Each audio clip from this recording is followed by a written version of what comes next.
Des moments avec Dieu avaient un temps de réflexion pour chaque jour.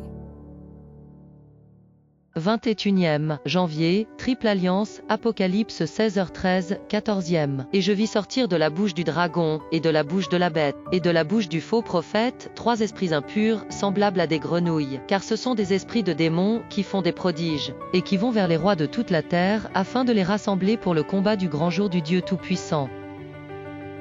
Les luttes entre le bien et le mal s'achèvent enfin. Le mal se présente sous 3 formes afin d'unifier le monde, comme il existe des religions et des croyances diverses, ainsi que des politiques différentes. Il n'est pas facile pour les forces du mal elles-mêmes de s'unir. C'est pourquoi une alliance de 3 puissances est nécessaire pour tenir le monde contre le gouvernement de Dieu. Les Bibles mentionnent dans les prophéties apocalyptiques 3 esprits. Ressembleurs étaient grenouilles, il ne s'agit pas de grenouilles mais d'esprits maléfiques. C'est-à-dire qu'un esprit sort de chaque force maléfique, un du dragon, un de la bête et un du faux prophète qui s'unissent pour tourner le monde entier contre Dieu.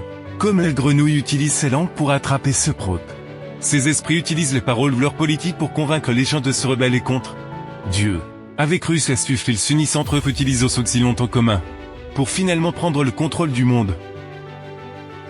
Par les 2 erreurs capitales, celle de l'immortalité de l'âme et celle de la sainteté du dimanche, Satan prendra les hommes dans ses filets. Alors que l'immortalité de l'âme constitue la base du spiritisme, la sacralité du dimanche crée un lien de sympathie avec Rome. Les protestants des États-Unis seront les premiers à tendre la main au spiritisme et à la puissance romaine à travers un double abîme. Et sous l'influence de cette triple alliance, ce pays marchera sur les traces de Rome, foulant aux pieds les droits de la conscience.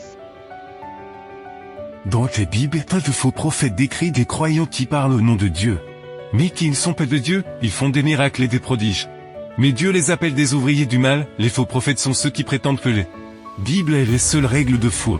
Mais qui nie le gouvernement de Dieu projetant ce doute et en observe un faux jour. Dans ce groupe se trouvent tous ces protestants qui n'obéissent pas au commandement de Dieu, des protestants qui se comptent par millions dans le monde et qui gardent le faux jour. Ensuite il y était bête, dans les Bibles puis l'étape du système qui s'est opposé à Dieu, qui est pris son nom et c'était assis comme s'il était Dieu qui est cherché l'adorer. Et ce sont eux qui ont altéré le loi de Dieu mettre leur marque d'autorité en ordonne l'observance d'un faux jour comme si c'était un jour saint. C'est le système papal, avec l'église qui est avec eux. Et ce sont eux qui peuvent être liés aux protestants puisqu'ils adorent le jour même que tes Bibles ne l'ordonnaient. Papistes, protestants et mondains accepteront la forme de la piété sans en avoir la puissance, et verront dans cette union un grand mouvement pour la conversion du monde et le début du millénaire tant attendu.